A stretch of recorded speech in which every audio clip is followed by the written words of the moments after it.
Mungu Mwenyezi, Baba wa mbingu na nchi, ninakushukuru kwa maisha, afya, familia yangu na kila baraka ulionijalia hadi leo.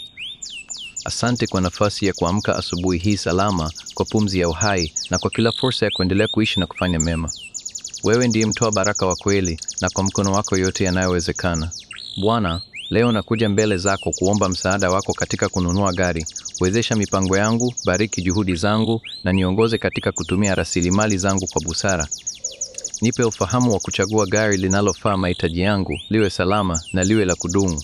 Nipe hekima katika maamuzi yote ya kifedha yanayohusiana na ununuzi huu. Bwana, lindeni malengo yangu dhidi ya vikwazo vyovyote. Ondoa hofu, wasiwasi au mashaka yanayoweza kunizuia kufanikisha hili jambo. Nisaidie nisiwe na tamaa isiyo ya lazima, bali niwe mtumiaji mwaminifu wa kile unachonipa. Nifundishe pia kuwa mtu mwenye shukrani kwa kila hatua ndogo ya maendeleo na kuamini kwamba unayefanya mambo yote ni kwa wakati wako sahihi.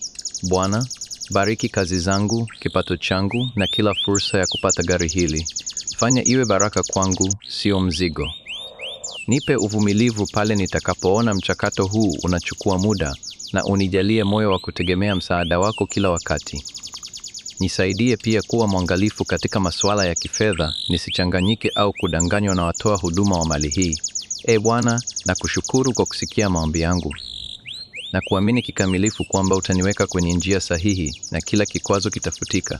Natambua kwamba kila baraka na fursa ni kutoka kwako na nitakuabudu kwa moyo wote.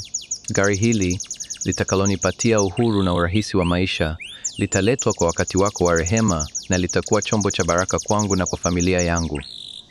Tunakuabudu, tukikutukuza na tunakuamini kwa ujasiri kuwa unayefanya mambo yote ni mema. Nitaendelea kutegemea msaada wako na kushikilia imani yangu hadi ufikapo. Amina.